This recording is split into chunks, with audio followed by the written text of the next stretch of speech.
Hey everybody, welcome back to Word Balloon, the comic book conversation show. John Suntress here. It's Friday, and I've got two great shows for you today.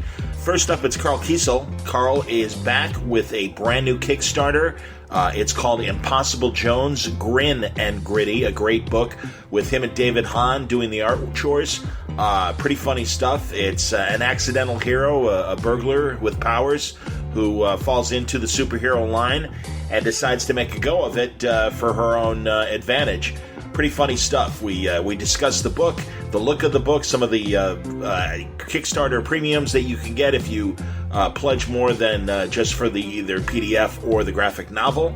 But also we talk about his work on Superman, and we go back to a couple story arcs that I wanted to cover. Nice conversation, and as always, Karl is full of information.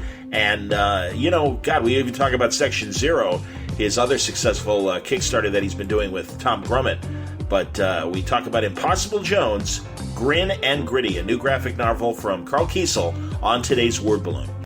Terrificon is back. The Terrific Comic-Con, devoted to, what else? Comic books and their creators, returns to Mohegan Sun Expo Center in Connecticut. The 3-day event features the largest gathering of comic book writers and artists. The largest of its kind in New England is on August 9th through the 11th. Terrificon producer Mitch Halleck promises this year's event will be the best con he's ever produced, with today's top talent, like Tom King, Donny Cates, Ryan Stegman, Clay Mann, Liam Sharp, Derek Robertson, plus legendary creators Jim Steranko, Chris Claremont, Jim Starlin, Jerry Ordway, and in his final con appearance, the one and only George Perez. Terrificon will be celebrating Batman's anniversary, as well as featuring actors from the Bat films, Billy D. Williams, Robert Wool, and Val Kilmer.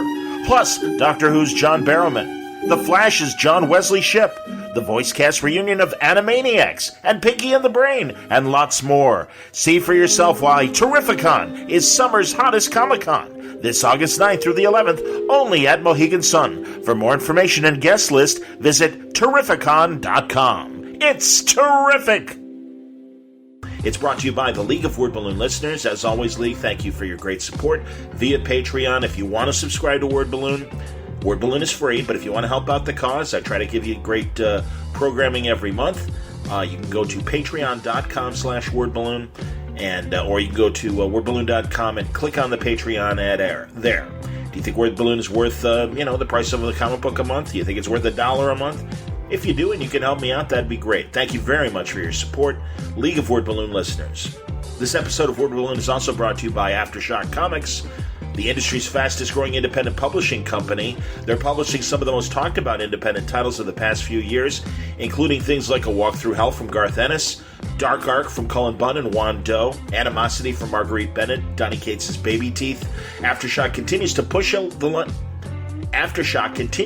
the envelope further in 2019 with new releases and ongoing series that continue to thrill, chill, and challenge imaginations and sensibilities. Some of the great new upcoming titles: Joe Pruitt's horror anthology Shock. I look forward to talking to Joe about that.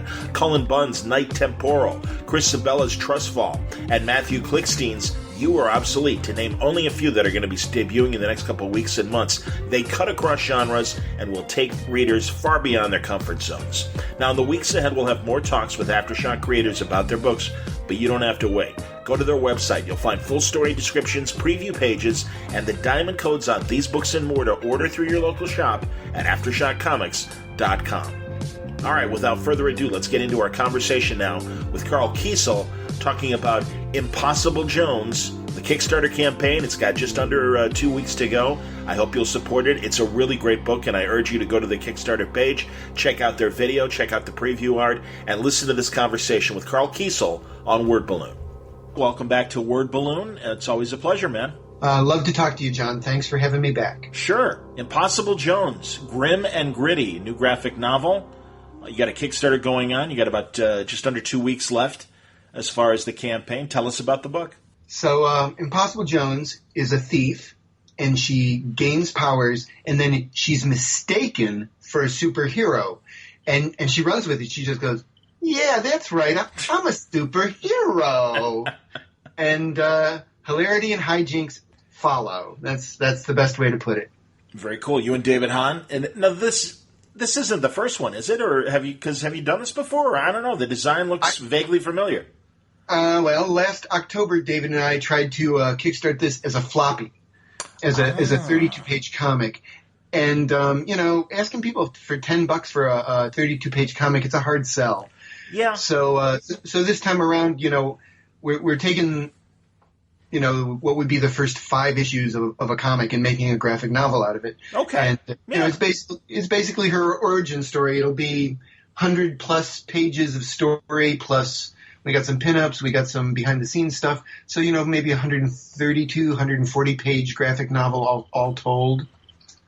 That sounds great, man. No, and I think your success in the past with Harley Quinn, for example, I think stands you in good stead. And David Hahn. Now, how much writing are you guys collaborating from a writing standpoint? Forgive me. I mean, it's always the knucklehead question because, of course, an artist is also writing as well. But yeah, just tell me about the balance between the two guys. Well, I mean, I came up with the very basic idea, but I've always loved David's work, and at one point, I just was going, why haven't I talked to this guy yet? And so I tossed the idea of Impossible Jones in his lap, and he loved it. I mean, David's a great artist. He draws wonderful women.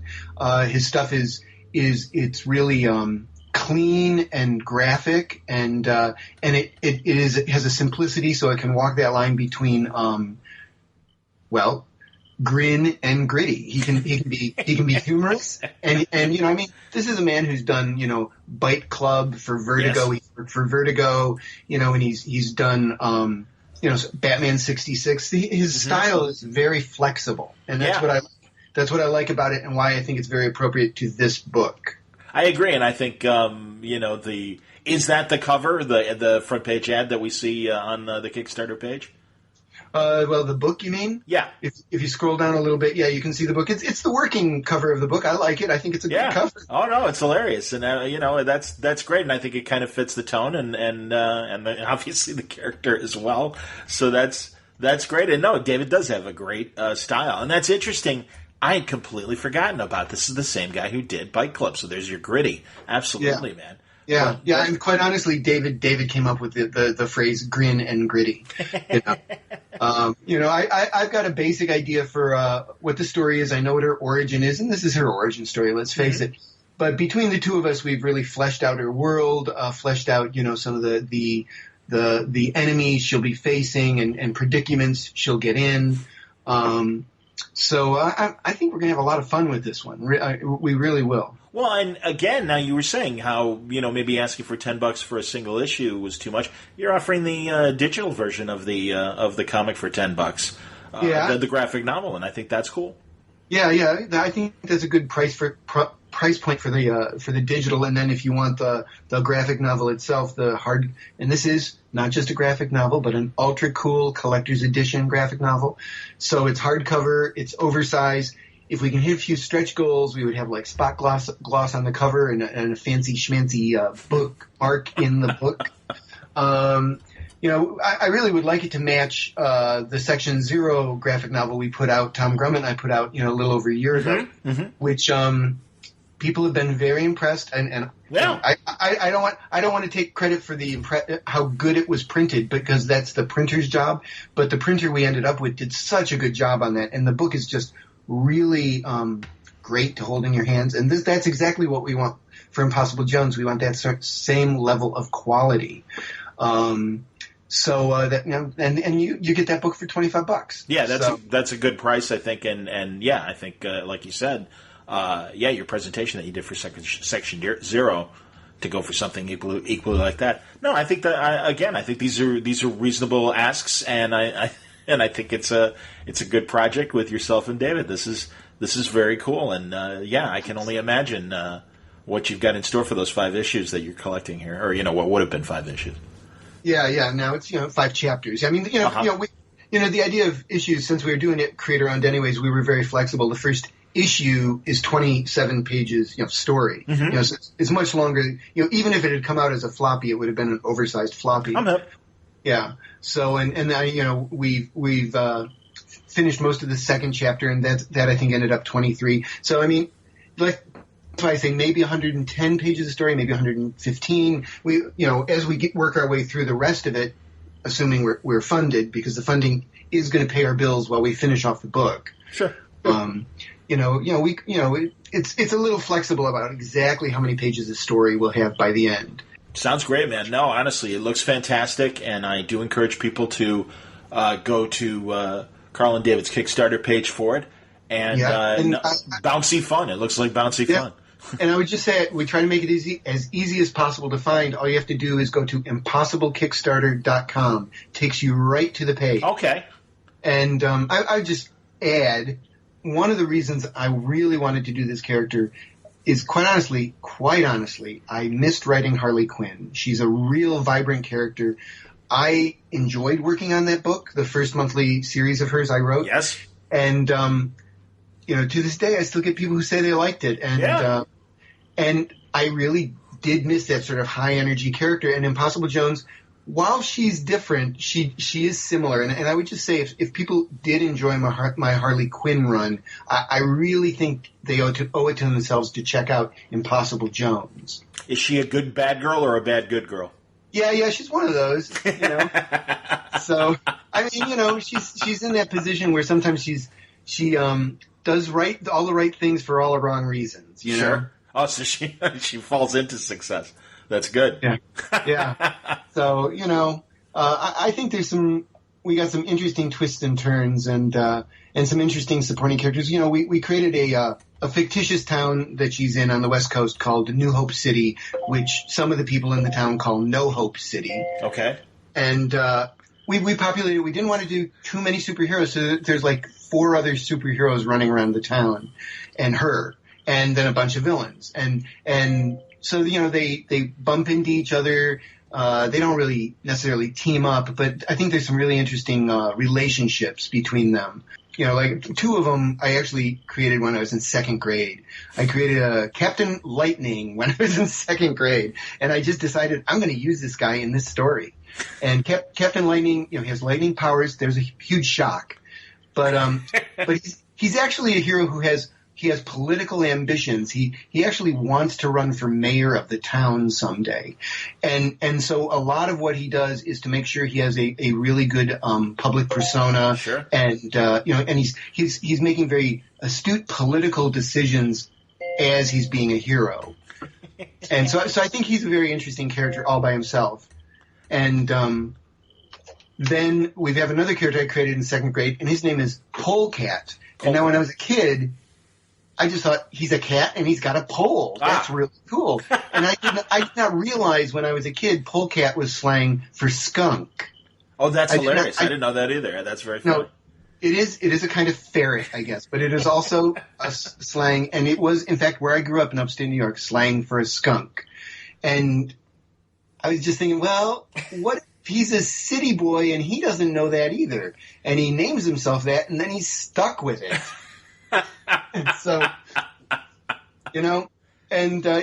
Polecat is in many ways, he's kind of the daredevil of the group. He's got, he's basically an Olympic athlete with this pole, that can be a bow stick, or it can expand and become a pole vaulting pole and stuff like that.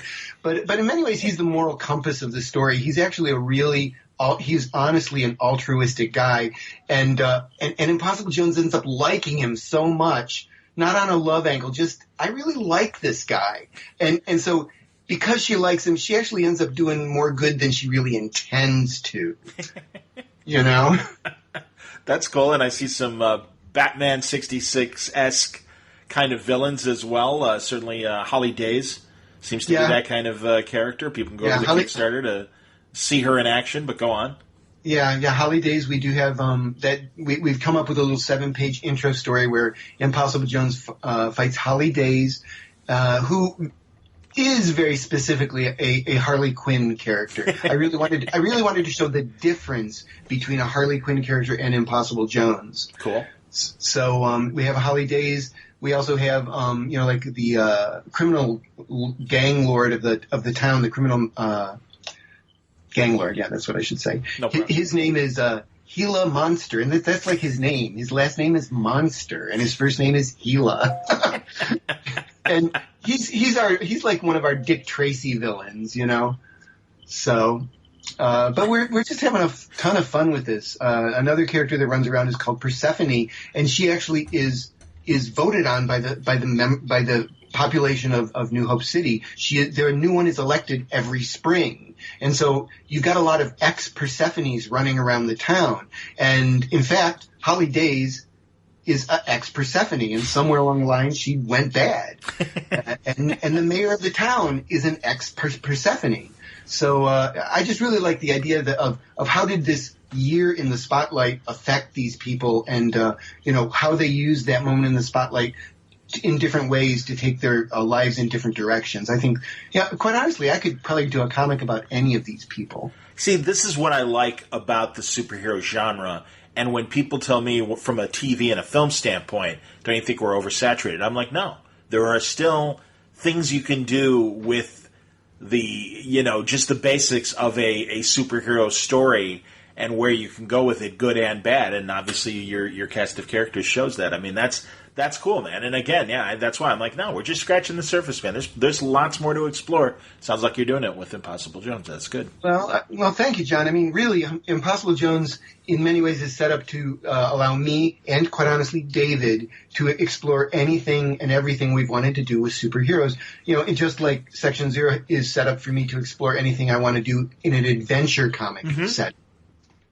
Yeah, no, I get it, man. No, and seriously, Karl, I'm glad you're thinking along these lines. I just reposted an old Kirkman interview, and we talked about the Kirkman Manifesto that came out back in 2008 when he was telling people, hey, you do yourself a favor if you think about creator-owned ideas.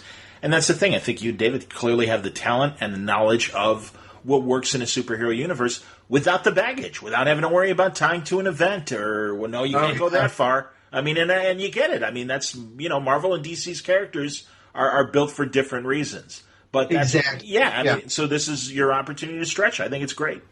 Yeah, thank you. Yeah. I mean, I've had a lot of fun playing with the Marvel and DC characters for like 30 years. And, it's about time I played my own sandbox for a while and had people like David Hahn along for the ride and Tom Grummett. And, yep. I mean, I'm very excited about these possibilities, quite honestly. That's cool. How is Section Zero doing? Like, do you carry a stack with you? Have you been doing cons this year? I just got back from Heroes. Oh, there you go. How did it go at Heroes?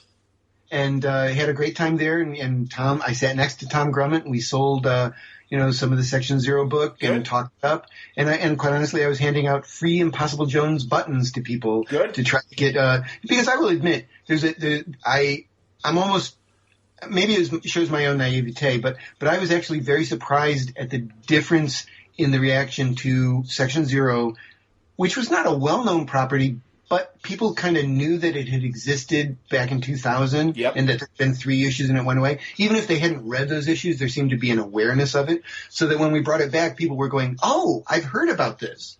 But Impossible Jones is obviously out of the gate an unknown quantity. Mm-hmm. And that has really affected people's reactions to it. They're much more open to it, hesitant, and they want to make sure that they're getting something that they actually want. You know what I mean? Sure. We have a much higher number of people pledging to the digital level this time around than ever on Section Zero, and I think a lot of that is that. People want to test the waters before they jump in. I hear you, man. No, and I think that's good, and I think it's good that you're offering both, and it makes sense. Hey, it's a crowded bookshelf out there, man. And I mean, honestly, even for guys like yourself that have, genuinely great credits, and I'm going to dive back in some old Karl Kesel stories to talk about here and everything as well. But I don't know. No, I mean, that's the thing. You guys have legitimate back credits and everything, and I think, again, even so, crowded bookshelf, and I think it's tough to kind of get your message out there. Yeah, no, it is. It is.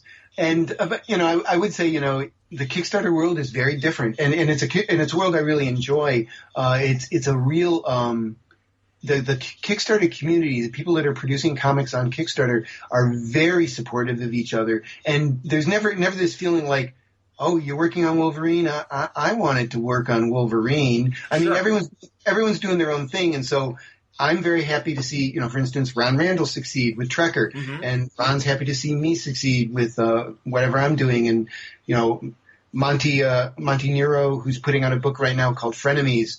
He's doing great. And, you develop these relationships with people, and really, quite honestly, there's some great stuff coming out through Kickstarter. I am going to be talking to Ron in the days ahead. And it's funny, I literally was making the same point to another radio person who's kind of new to podcasting. And I introduced myself, like we're doing a podcast for his radio station. And I introduced myself as being from a boxing podcast that I do. And he's like, no, you can't do that. I'm like, no, you don't know how podcasting works. I'm like, we all help each other. I go, this isn't, it's Stern. Howard Stern made the same point recently in a couple of interviews that he was doing to promote his book in terms of when you come from one way of broadcasting, and how desperate competition was and angry and fierce. It's not like that now for him on satellite radio.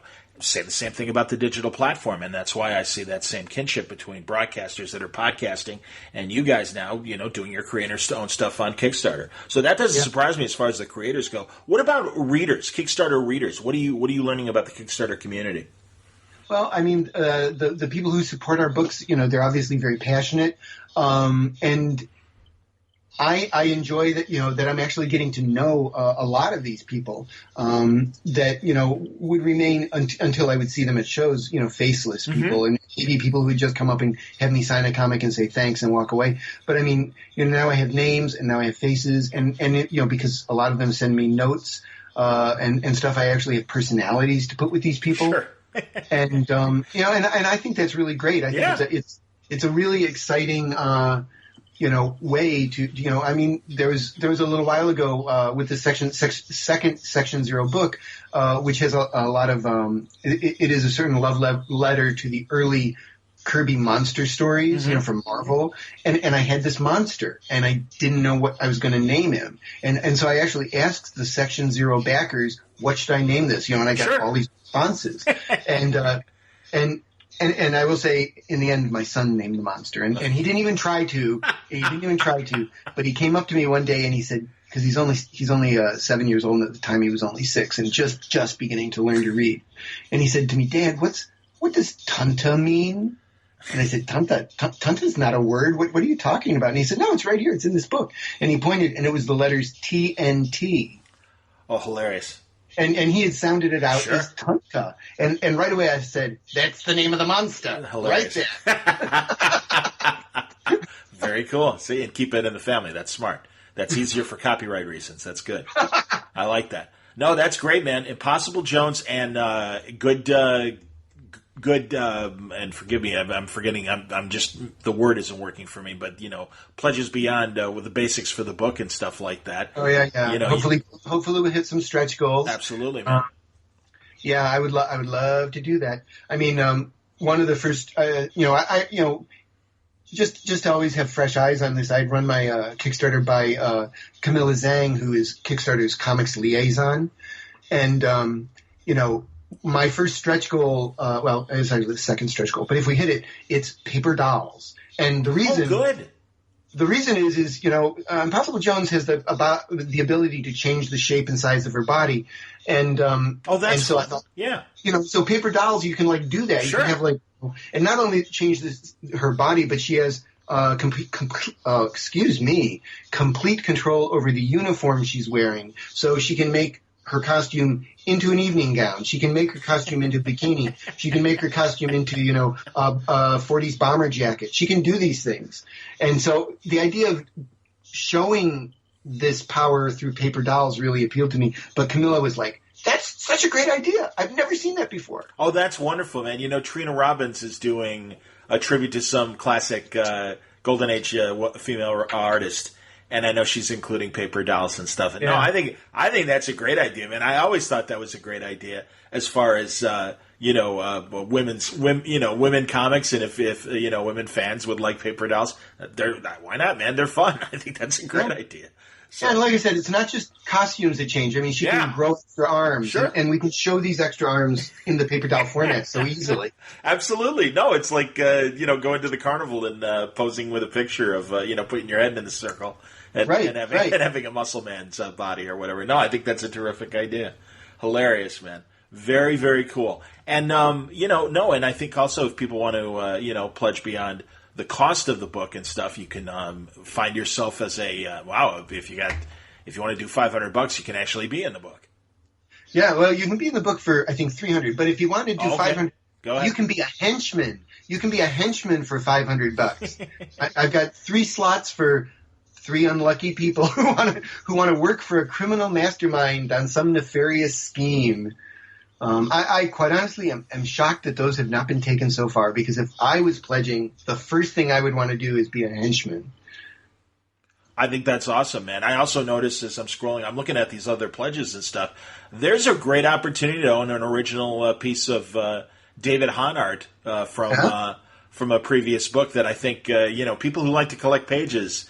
Given that it's, can I say where it's from? Is that okay? I don't know. Yeah, no, I think so. Go ahead. I don't have any. Okay, yeah, there you go. Batman. It's a page from Batman 66, Wonder Woman 77. So, how cool is that to have Adam West Batman with Linda Carter Wonder Woman likely on the same page like that? I mean, that's pretty cool. Yeah, we've tried, I inked that job over David. We've done a few jobs together, and that was one of them. And we picked out some really choice pages where, it was really great shots of Batman, and David was really good about capturing that Adam West look. And he was also very good at capturing the Linda Carter look for Wonder Woman. And yeah, we got some, and I have to say, most of our art pages have been snapped up. Okay. I think we've got 3 available, three sets of pages available right now, and I might be able to dig up one more round. But those pages are going fast. I believe we don't have many left over to replace them. I've been replacing them as they sell, but we're the well is getting dry, believe me. Early on those Batman 66 books, and I wonder if, especially as the inker and everything, there was a little bit of how far you could go in terms of likenesses and stuff like that. Was it cleared up by the time of this team up?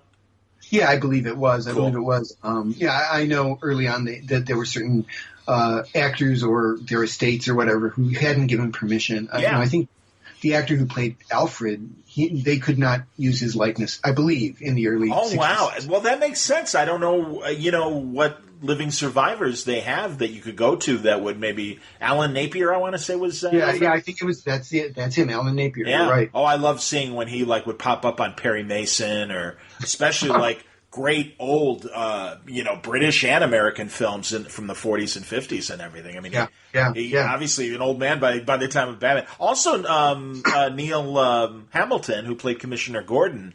I was just watching a Jack Lemmon interview about his days in very late 40s, early 50s television before he broke through as a movie actor.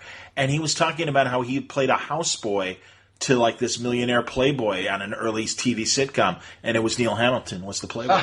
And it's God, yeah, that's crazy, man. So stuff like that. No, I love stories like that. And again, really cool. Again, I just think such rare, great looking comic book art when you think of smashing Adam West and Linda Carter together and everything. Yeah, no, I have to say that was an inspired idea that someone other than me had up at DC or.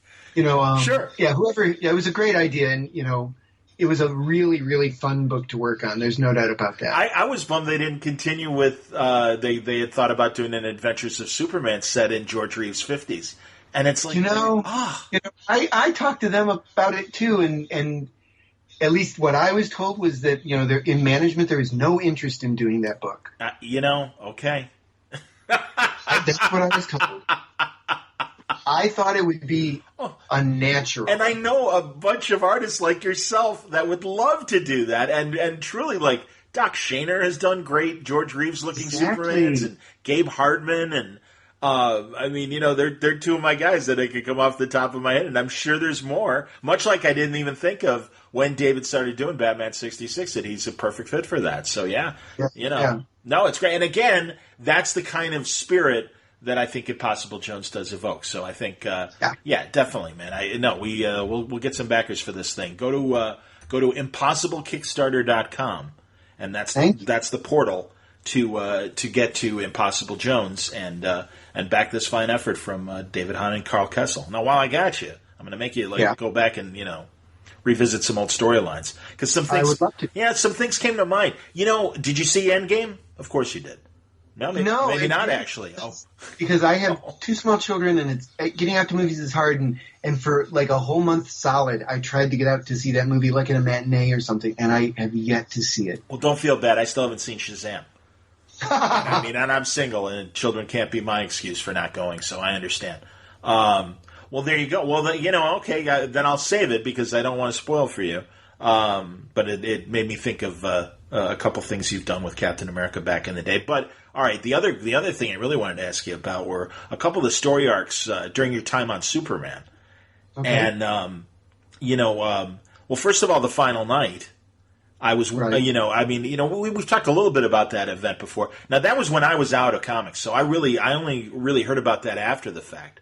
Didn't really have the chance to initially read that. But as usual with events, consequences from the events then birth new storylines for other characters. And I wondered how much, given that, the extinguishing of the sun and reigniting the sun and Superman's connection to the sun, everything that happened from that event led to Superman's time as the energy being, and do you call it Blue Superman as opposed to Superman Blue? What do you call that era? I don't know. I don't really have. Yeah, I don't. I guess I don't have a name for that era. I leave that to the historians. All right, fair enough. But the Blue Superman, the energy Superman, whatever you want to call him. Yeah. Now I'm interested. So was that always part of your story, or was that something that you guys discussed in the Superman office? How did the two get together as far as those story ideas? Oh, well, I think it was just happy happenstance that one followed the other, really. I mean, as I remember it, there was no, certainly on my part, there was no conscious thought to link the two, although now that you're saying it, it seems like there seems to be a thematic link for sure. And maybe that's subconscious on my part. But I mean, Final Night came about because Stuart, we were trying to think of Superman stories, and Stuart Immonen is the one who said, well, Superman's solar powered. What if the sun went out? And I said, if the sun goes out, more people than just Superman have a problem. and thus a crossover was born. And, okay. but then we were just getting ready for the next, Superman Summit, and I was thinking of what I might like to throw on the table to do with the character, and I just thought, what if he just wakes up and has different powers? And that really appealed to me, because then we would see Superman learning how to use his powers, which is really something we don't see, and not knowing what his limits are. And that really appealed to me a lot. I actually had no idea what those powers would be when I went into the summit. And I believe it was John Bogdanoff who said, well, let's go in the direction of energy, let's give him, energy powers, and he can see radio waves and stuff like that. So, once again, as almost all Superman stories of that time, it was a team effort. Was it a temporary idea? I mean, you wouldn't leave him like that, would you? I mean, how Would they leave him dead? No. No. Of course not. Yeah. You just it's an idea that you use. You keep it as long as it's a useful idea is what it comes down to. And I guess if it had been a huge success, we could have gone maybe 5, 6, 7, 10 years with an energy Superman. And I'm not saying it wasn't a huge success, but in less time than that, we felt we told those stories is what it came down to. I mean, quite honestly, it's like, when Doc Ock became Spider-Man, which I thought was a brilliant idea. You're right. So wonderfully executed by Dan Slott. And that was one of the most interesting years in Spider-Man history. It was just great stuff. That's true. But was Doc Ock going to stay Spider-Man forever? Of course not. No, every now.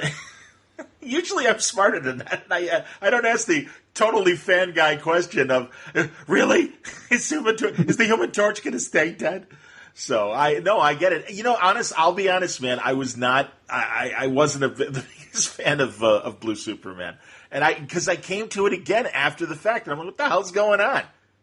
Where the hell's Superman? But it was funny. And now you look back, and there are some really great stories. I can't remember Grant's JLA story set in the future that had Blue Superman in it.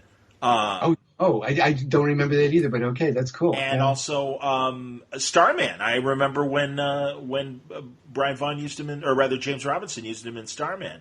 And there was Blue Superman. So He was around. No, he it's got good. around. No, and hey, man, don't get me wrong. And again, very different from, because then later there was a Superman Blue, Superman Red that was kind of, at least from a visual standpoint, homage to that great imaginary story from the Silver Age.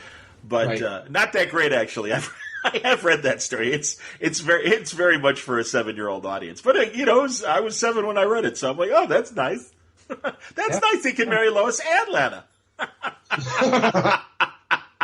Exactly. Kind of like I didn't understand the adult possibilities of Bouncing Boy and Triplicate Girl being together. It's like, yeah, I don't know if that's really what they want to say. But okay. Yeah, exactly. But, if those layers are there if you want to see them. Jesus. Now, I mentioned the Human Torch. I meant to ask you because I had forgotten that one of Scotty Young's early efforts was his work with you on Human Torch. What was it like working with Scotty back then?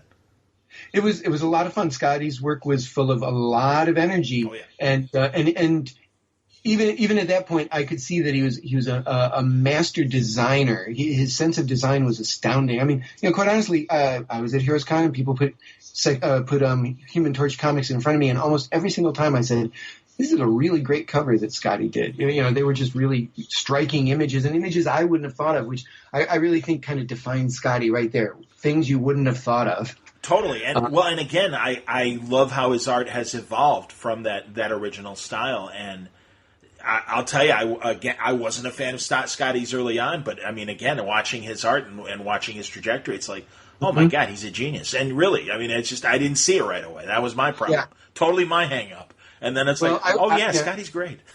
No, I mean Scotty, and I think he was still learning an awful lot when he was doing Human Torch. Sure, his storytelling had needed some work, which he certainly has improved on. Yes, and he admitted it. I talked to him on the phone, and about one scene, and I said, I wrote it this way, and you penciled it this way, and this is why it didn't work. And Scott even said, I realize that now. Yeah, Okay, but good. I'll tell you a very funny story, John. Yeah. After Heroes Con, I go to the airport, and I have a little time before my flight. I want to grab some dinner because it's a long flight, and I'll get in at midnight Portland time.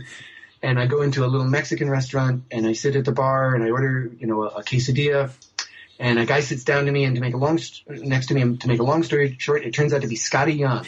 He sits right next to me at the bar, and we spent like an hour just catching up because we hadn't seen, and it might have been, it was the best unplanned thing that happened to me at that whole show was seeing Scotty there. That's fantastic, man. No, I truly, Scotty's one of my favorite people. I like talking to him. He thinks about the business in a very unique way, and I like his point of view, and he shares it on Word Balloon, but we also talk about podcasting and all these other things that we're able to do now because of social media, and it's very interesting, and I like his point of view. So no, he's one of my favorite people. And again, an artist that has only grown. And Fairyland was fantastic, and I'm loving the new books right now. The titles escape me, shame on me. Yeah. But good stuff, excellent, very funny. And then there was one other Superman story I wanted to ask you about, and that's the death of Clark Kent. And was that also tied to, because again, this is something I haven't read, but I was just I'm like, all right, what haven't I talked to Karl about? As far as, well, really, because I'm, trying to go through some old arcs and things like that of various things, and that's why Death of Clark Kent. And I'm like, oh, is this a Superman Blue story as well? I don't think so. I have to say, I have memories of the story, but not really strong memories of the death of Clark Kent, so I can't really tell you where it came from. It did not come out of my head. I think it just kind of came out of the Superman zeitgeist of one of the summits. It could be that Dan Jurgens came in and said, "How about we kill Clark this time?" I don't know. I really have no memory of how that story came to be. I'm sorry to say. No problem, man. No, and I'll be seeing Dan at Terrificon in a couple months, so I can pick his brain then. Sure, certainly, yeah. But I mean, it was like any story. You just say, what road haven't we gone down that can lead to interesting stories? And the idea of taking Clark Kent out of Superman's life, well, what does that mean? I mean, if Clark is his emotional release and he doesn't have that anymore, how does that affect the character? These are all vital and valuable questions to ask about any character. Sure. Oh, well, really one of my favorite stories of the 70s that I think gets, people don't talk about enough was Clark Kent Forever, Superman Never, where a different time when he was losing his powers and just kind of was like, all right, so be it. I mean, just like, I'll just lean into my regular life. And it was great because it really, this is before Lois and Clark obviously were married. Steve Lombard was around. And, he finally was starting to, physically come back in Steve Lombard in a way that he never did as Clark Kent, or on the sly, heat vision or whatever.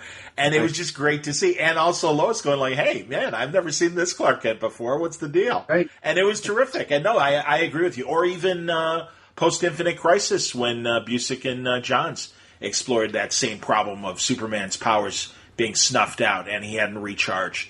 And so he was living his life as Clark Kent. No, I think, I also like the current iteration that's happening with Bendis, that they're leaning into in a different way Clark's civilian life, because I do think Clark Kent, investigative reporter, is an intriguing character alongside Superman, and I like when he is being Clark Kent and getting to the bottom of a problem in a way that Superman can't.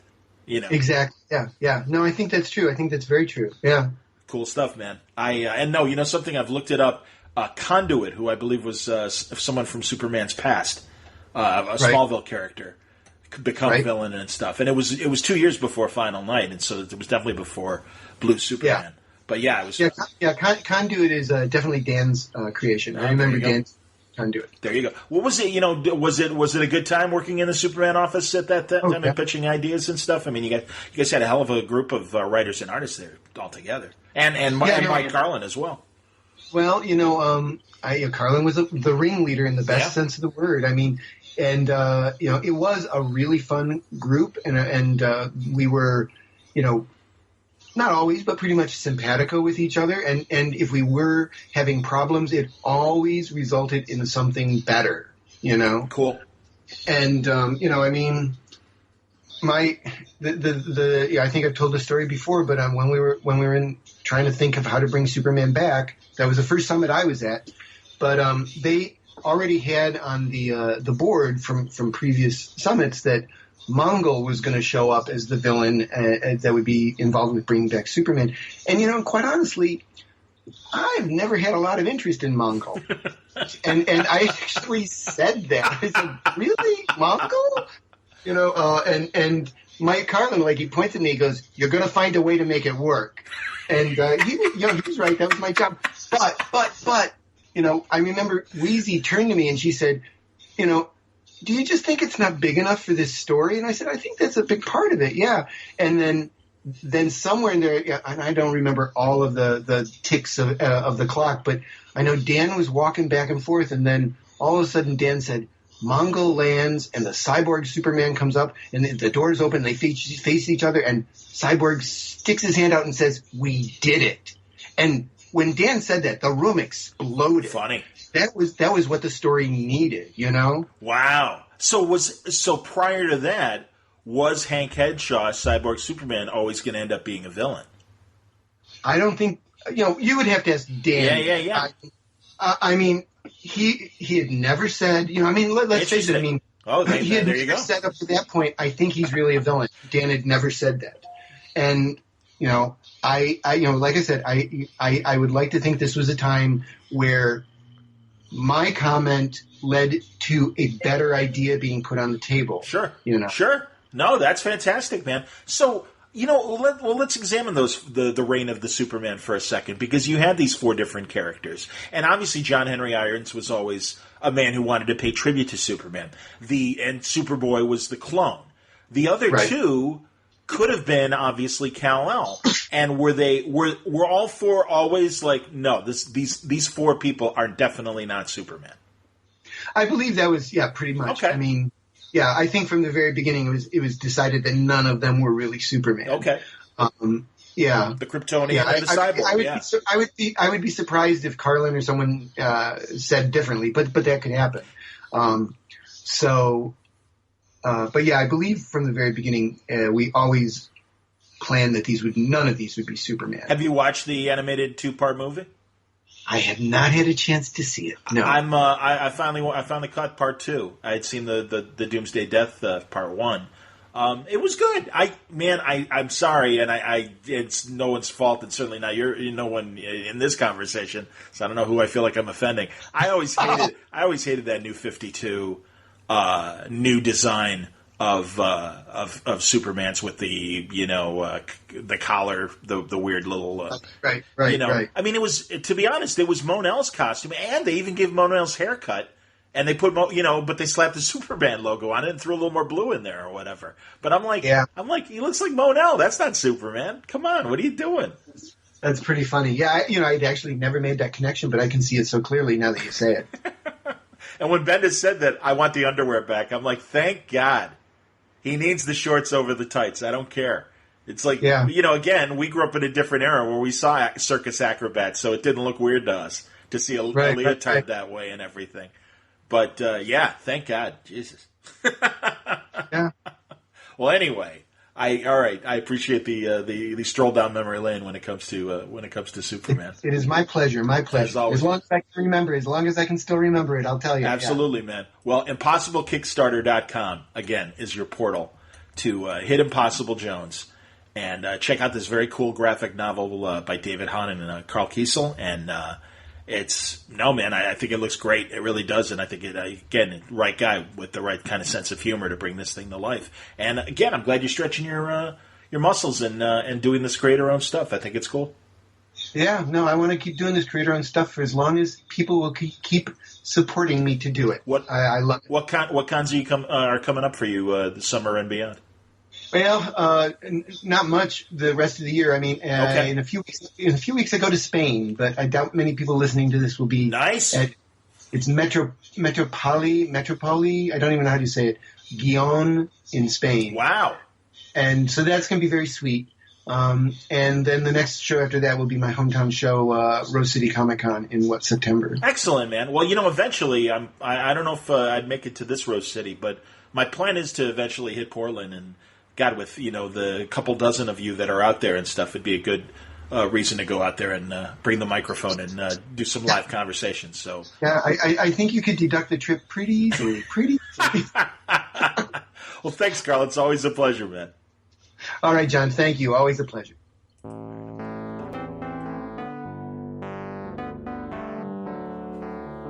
There you go, Karl Kesel. Always a pleasure talking to Karl, and man, I've always enjoyed his writing, and I think he's got another winner here with Impossible Jones, and I know if you go to the Kickstarter page, you will agree. Thanks a lot for listening to today's Word Balloon. Again, it was brought to you by the League of Word Balloon listeners. Thank you greatly, League, for your wonderful support. 2019 has been a rough year for me as far as work because of this infection that I got at the end of 2018. And it continues to heal, but it's a slow process. And I am ahead of schedule, which is great. I'll be at Terrificon in Connecticut in August.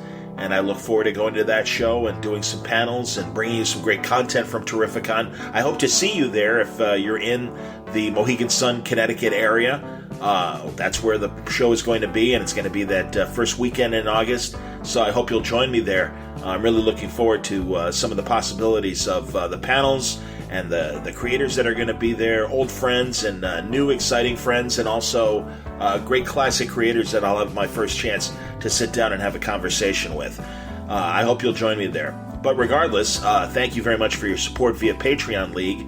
If you want to help out the cause of Word Balloon, you can go to wordballoon.com and click on the Patreon ad there, or go to patreon.com/wordballoon, and you will be at the Word Balloon page there. So thank you very much for your support, League of Word Balloon listeners. Word Balloon is also brought to you by Aftershock Comics. They continue their momentum and are having a hell of a year. This year they're calling the Year of Reading Dangerously.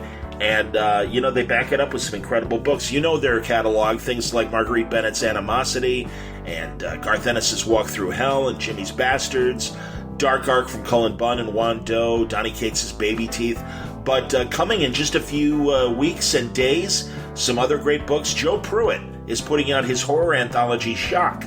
Cullen Bunn is back with a brand new book called Night Temporal. Chris Sabella's Trustfall. Matthew Klickstein's You Are Obsolete. There's lots of great books that are going on right there, and some creators that are good friends of mine, like Tim Seeley, and also wonderful people like Ryan Parrott I'm enjoying a lot of the Aftershock books, and I know you will too if you check them out. They have top quality creators, beautiful art. This is great stuff and really interesting concepts at Aftershock. In the weeks ahead, we'll have more talks with some of the great Aftershock creators, but you don't have to wait. Go to their website. You'll find full story descriptions, preview pages, and the diamond codes on their books to order through your local shop at AftershockComics.com. Thanks again for listening. Another Word Balloon will be available today, and that's a conversation with Josh Williamson, the great Flash writer currently. He'll be doing Batman Superman coming up in August, and we have a great Flash and Batman Superman conversation. I really enjoyed it. It's been a long time coming. I've known Josh for a long time, and we've talked in principle about finally doing a Word Balloon, and here we are. We even reached back for one of my favorite Josh projects from back in the day when he brought back Captain Midnight for Dark Horse Comics, one of those great Chicago-based superheroes. Because of Ovaltine, that's right, Ovaltine's own superhero, Captain Midnight, quite the phenomenon of radio back in the 40s. And Josh did a great job reviving him and bringing him to Dark Horse, and that was fun to talk about. But really, everything that's going on with The Flash, the fallout of Heroes in Crisis with Wally West obviously affects Barry Allen. We're in the midst of Flash Year 1. It's an interesting time for The Flash, and it's fun to talk to Josh about all that, plus his plans for Batman Superman, and they sound pretty amazing. Of course, the Batman Who Laughs is connected to that story. So I think you'll like that conversation as much, if not, certainly as much as you heard my conversation today with Karl. So check it out, and I look forward to bringing it to you today on Word Balloon. Until next time, Word Balloon is a copyright feature of Shaky Productions, copyright 2019.